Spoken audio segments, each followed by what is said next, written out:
A vida de Frederic Bastiat.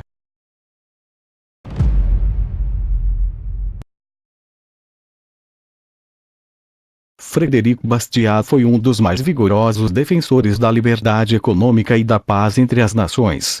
Friedrich Hayek, ganhador do Prêmio Nobel, chamou de um divulgador genial. O grande economista austríaco Ludwig von Mises homenageou suas contribuições imortais. O jornalista e autor de best-sellers Henry Hazlitt maravilhava-se com a perspicácia extraordinária de Bastiat. O historiador intelectual Murray Rothbard escreveu que Bastiat era um escritor lúcido e soberbo, cujos ensaios e fábulas espirituosos e brilhantes são até hoje demolições totais e excepcionais do protecionismo e de todas as formas de subsídio e controle governamental.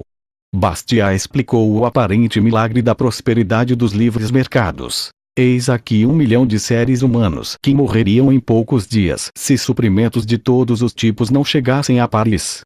A imaginação se assombra ao tentar compreender a vasta multiplicidade de objetos que precisam cruzar os portões da cidade amanhã para que seus habitantes sejam poupados dos horrores da fome, das insurreições e dos saques.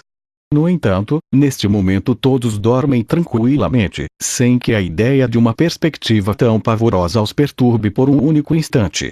Qual é o poder secreto e engenhoso que governa a incrível regularidade de movimentos tão complicados, regularidade na qual cada um tem fé, embora sua prosperidade e sua própria vida dependam dela? Esse poder é um princípio absoluto, o princípio do livre comércio. A obra de Bastiat é rica nessas explicações perspicazes. O Estado é a grande entidade fictícia por meio da qual todos tentam viver às custas de todos os demais, escreveu. Nada entra no tesouro público em benefício de um cidadão ou uma classe que outros cidadãos e outras classes não tenham sido forçados a colocar lá. Grandes gastos governamentais são incompatíveis com a liberdade. Ser livre, sob sua própria responsabilidade, para pensar e agir, falar e escrever, trabalhar e fazer trocas, ensinar e aprender, apenas isso é ser livre. Ele ajudou a manter viva uma visão de direitos naturais, inspirou seus compatriotas, e fez novos convertidos. Ele teve contato com o defensor do livre comércio Richard Cobden na Inglaterra, inspirou John Prince Smith, que iniciou um movimento pela liberdade de comércio na Alemanha. Sua influência também chegou à Bélgica, à Itália, à Espanha e à Suécia.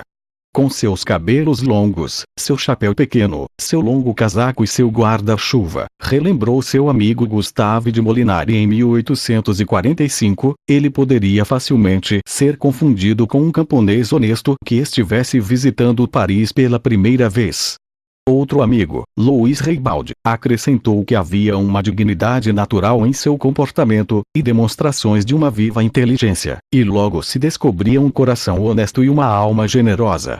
Seus olhos, especialmente, eram iluminados com um brilho e um fogo singulares.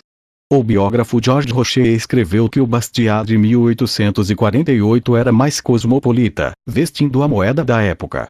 Mais importante, embora seu rosto emaciado e voz ouca traíssem os estragos feitos pela doença, havia algo no brilho de seus olhos escuros que deixava imediatamente claro a todos que Bastiat possuía agora tanto a experiência mundana da sociedade parisiense quanto um forte sentimento de ter uma missão. Claude Frederic Bastiat nasceu em 30 de junho de 1801, em Bayonne, uma cidade portuária no departamento de Landies, no sudoeste da França. Seu pai, Pierre, trabalhava na empresa bancária e exportadora da família, que fazia negócios na Espanha e em Portugal. Sua mãe, Marie-Julie Frechot, faleceu quando ele tinha 7 anos. Quando seu pai morreu, 2 anos mais tarde, ele foi viver com sua tia Justine Bastiat e seu avô paterno, Pierre Bastiat. Eles o enviaram para escolas em Bayonne, e depois para o Colégio Beneditino de Sorèze, que atraía alunos de toda a Europa e da América, o que contribuiu para sua visão de mundo cosmopolita. Lá ele aprendeu inglês, italiano e espanhol. Aos 17 anos, ele deixou o colégio e se juntou a seu tio Henri de Montclar na empresa da família, onde observou a influência civilizadora do comércio e as muitas formas pelas quais a lei prejudica as pessoas. Ele notou, por exemplo, que a tarifa francesa de 1816 estrangulou o comércio, resultando em depósitos vazios e portos ociosos. Bastiat explorou livros sobre economia política, que era como a economia era chamada na época. Li o Tratado de Economia Política de Jean-Baptiste Say, um estudo metódico e excelente, escreveu a um amigo. Jean Say havia lido A Riqueza das Nações, de Adam Smith, enquanto trabalhava para uma companhia de seguros parisiense. O livro o entusiasmou profundamente, e ele decidiu aprender mais sobre o funcionamento da economia. Sua primeira obra literária foi um panfleto de 1789 defendendo a liberdade de imprensa. Ele então cofundou um periódico republicano, La Décade Philosophique, onde publicou muitos de seus artigos sobre liberdade econômica. O Tratado de Economia Política, obra principal de Jean, foi publicado em 1803 e reapresentou as ideias do livre mercado à França e à Europa em geral. Antes da Revolução Francesa, Jacques Turgot e os demais intelectuais conhecidos como fisiocratas haviam feito muito para promover a liberdade econômica, e tornado a expressão laissez-faire um bordão, mas esses intelectuais aceitavam o absolutismo monárquico. Além disso, eles acreditavam que a terra era fonte primária de valor, o que parecia significar apoio à aristocracia latifundiária. Essas foram importantes razões pelas quais as ideias do livre mercado saíram de moda após a Revolução Francesa. Como o republicano Jean estava em melhor posição para ajudar a convencer as gerações seguintes da importância da liberdade econômica. Ele acreditava que a economia mais produtiva necessariamente se basearia em propriedade privada, empresa privada e iniciativa privada, escreveu o historiador Robert R. Palmer em sua recente biografia intelectual de Jean. Jean descartou a teoria do valor-trabalho de Smith, insistindo que o valor é determinado pelos consumidores, e em reconhecimento do papel criativo dos empreendedores. Ele também rejeitou o pessimismo do economista inglês Thomas Robert Malthus, que temia que o crescimento populacional ultrapassasse a capacidade dos produtores privados de alimentos. Jean acreditava que mercados livres poderiam atingir progresso ilimitado. Ele via a cobrança de impostos como roubo e condenava gastos governamentais excessivos, serviço militar obrigatório, e a escravidão, o mais vergonhoso tráfico já cometido por seres humanos. Após ter seu livro censurado, Jean fundou uma fábrica de tecidos de algodão que chegou a empregar mais de 400 pessoas. Mais tarde, tornou-se professor do Collège de France, e há relatos de que Thomas Jefferson tinha esperanças de que ele viesse a lecionar na Universidade da Virgínia. O filósofo e economista inglês John Stuart Mill, que conheceu Jean em Paris, chamou-o de o tipo ideal de republicano francês. Com Jean, Bastiat aprendeu que liberdade econômica funciona melhor do que intervenção estatal na economia. A experiência de Jean também sugeriu a Bastiat que ele poderia fazer o bem popularizando princípios fundamentais.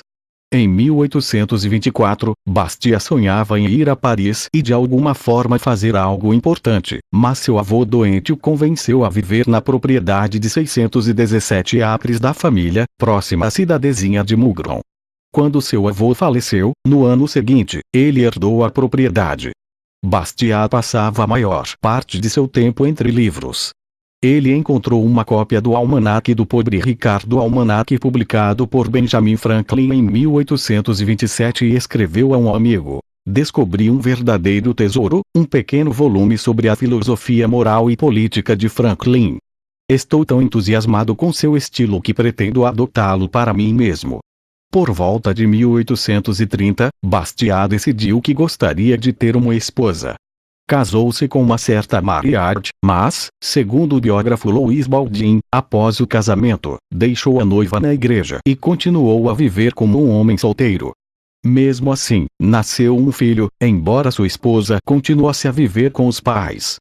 Folheando alguns jornais londrinos, Bastiat entusiasmou-se ao ler que os empresários do ramo têxtil Richard Cobden e John Bright haviam liderado a Liga contra a Lei dos Grãos, uma campanha pelo livre comércio. Bastiat começou a reunir material para um livro sobre a Liga, e passou a corresponder-se com Cobden. Em julho, atravessou o Canal da Mancha para visitar Cobden e Bright.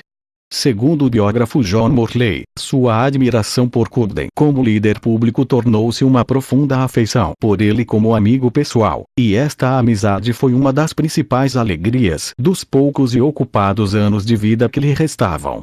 O livro de Bastiat, Corden e a Liga, deixou para trás todos os outros jornalistas franceses.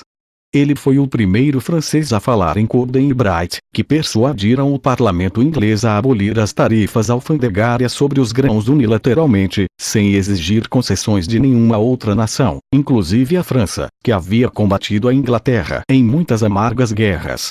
Corden e Bright haviam apresentado o forte argumento de que o livre comércio beneficiaria a Inglaterra, especialmente a população pobre que precisava de acesso a alimentos baratos, mesmo se as demais nações mantivessem suas restrições ao comércio.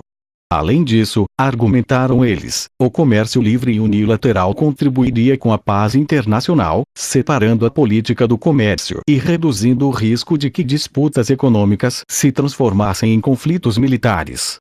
Bastiat escreveu uma série de artigos para o jornal des Economistes, atacando as falácias do protecionismo, tarifas alfandegárias, e explicando como o livre comércio eleva os padrões de vida e promove a paz e a segurança nacional. Ele reuniu 22 de seus lúcidos, dramáticos, perspicazes e muitas vezes bem-humorados ensaios em um livro, Sofismas Econômicos, publicado no final de 1845.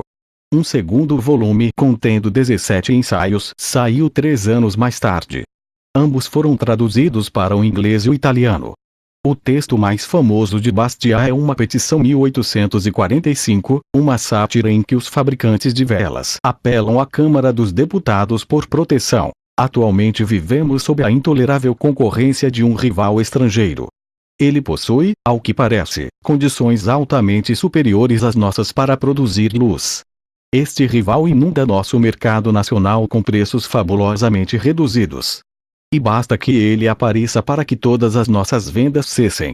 Todos os consumidores se dirigem a ele. O concorrente é o sol, e a petição solicita uma lei determinando que sejam fechadas todas as janelas, lucarnas, frestas, e também contraventos, postigos, cortinas, persianas, clarabóias, estores, por onde a luz do sol possa penetrar nas casas. Sabendo que o movimento inglês pelo livre comércio havia começado em uma cidade de influência regional, Manchester, Bastiat ajudou a formar a Associação pela Liberdade de Comércio de Bordeaux em 23 de fevereiro de 1846.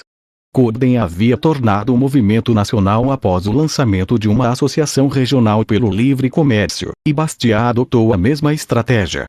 Foi a Paris e fundou a Associação pela Liberdade de Comércio em 10 de maio de 1846, com Michel Chevalier, Charles Dunoyer, Gustave de Molinari, e o filho de Jean Say, Horace.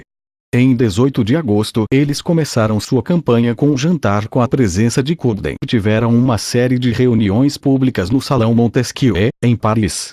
Em 29 de novembro, Bastiat começou a publicar Le Libre-Échange, um jornal semanal de 4 a 8 páginas sobre livre comércio. Escreveu: exigimos, para todos os nossos concidadãos, não apenas liberdade para trabalhar, como também liberdade para trocar os frutos de seu trabalho.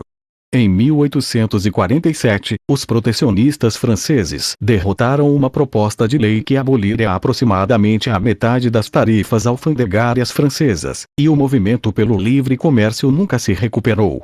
Le Libre-Échange deixou de ser publicado após a edição de 16 de abril de 1848.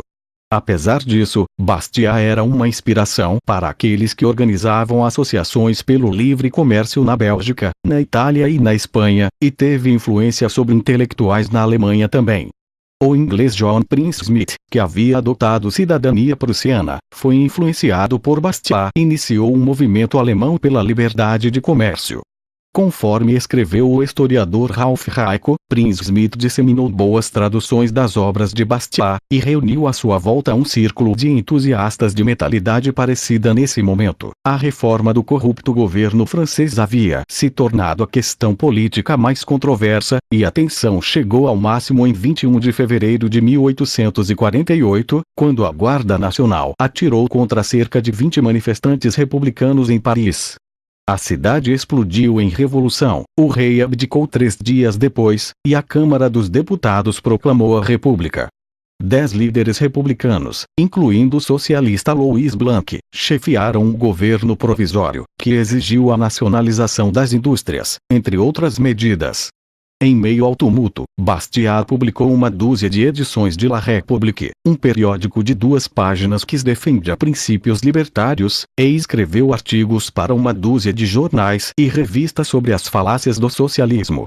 Ele ridicularizou as afirmações de que o governo poderia aumentar o número de empregos produtivos. O Estado abre uma estrada, constrói um palácio, conserta uma rua, faz um canal. E com esses projetos dá emprego a certos trabalhadores. Isso é o que se vê. Mas também priva certos outros trabalhadores de empregos. Isso é o que não se vê. Será que milhões de francos milagrosamente caem do céu dentro dos cofres de políticos? Para o processo se completar, o Estado não tem que coletar os fundos, além de gastá-los? Não tem que fazer seus coletores de impostos percorrerem o país, e seus contribuintes pagarem seus impostos. Quando, em nome da compaixão, os socialistas exigiram um governo mais poderoso, Bastiat disparou perguntas contundentes. Será que no coração dos homens só há o que o legislador lá colocou? Será que a fraternidade teve de aparecer no mundo por meio das urnas? Devemos acreditar que as mulheres deixarão de ser altruístas e que a piedade não mais encontrará lugar em seus corações porque o altruísmo e a piedade não serão obrigatórios por lei. Ele alertou que o socialismo leva necessariamente à escravidão porque o Estado será o árbitro, o mestre, de todos os destinos. Tomará muito, portanto, guardará muito para si mesmo. Multiplicará o número de seus agentes. Aumentará a abrangência de suas prerrogativas. Acabará por adquirir proporções opressoras mesmo antes de terminar de escrever uma nova Constituição. A Assembleia Constituinte decidiu que a França deveria ter um presidente forte. Em dezembro de 1848, sua escolha recaiu sobre Louis Napoleão Bonaparte, cujo principal atributo era seu nome, de sobrinho do conquistador Napoleão Bonaparte. A Assembleia Constituinte concluiu seus trabalhos em maio de 1849, e foi sucedida pela Assembleia Legislativa. Bastiat foi eleito deputado. Ele insistia em menos gastos governamentais, menos impostos, e liberdade de comércio, e repetidamente votava em defesa das liberdades civis. Em junho de 1850, Bastiat voltou a Mougron e escreveu sua obra mais amada, A Lei, em que afirmou a filosofia dos direitos naturais, a mais poderosa defesa intelectual da liberdade. Não é porque os homens aprovaram leis que a personalidade, a liberdade e a propriedade existem, declarou ele. Pelo contrário, é porque a personalidade, a liberdade e a propriedade existem que os homens fazem leis. Cada um de nós certamente recebe da natureza, de Deus, o direito de defender sua pessoa, sua liberdade, e sua propriedade. A seguir, Bastiat atacou o que ele chamou de roubo legal, leis que exploram alguns em benefício de poderosos grupos de interesse. Novamente Bastiat demonstrou vívida compreensão da essência do socialismo. Socialistas consideram a humanidade matéria-prima para ser encaixada em diversos moldes sociais. Matéria inerte, que recebe vida, organização, moralidade e riqueza do poder do governo em a lei. Bastiat celebrou a liberdade, cujo nome tem o poder de mover todos os corações e fazer o mundo tremer. Liberdade de consciência, de educação, de associação, de imprensa, de movimento, de trabalho, de troca. Em outras palavras, liberdade para que todos usem todas as suas faculdades de forma pacífica.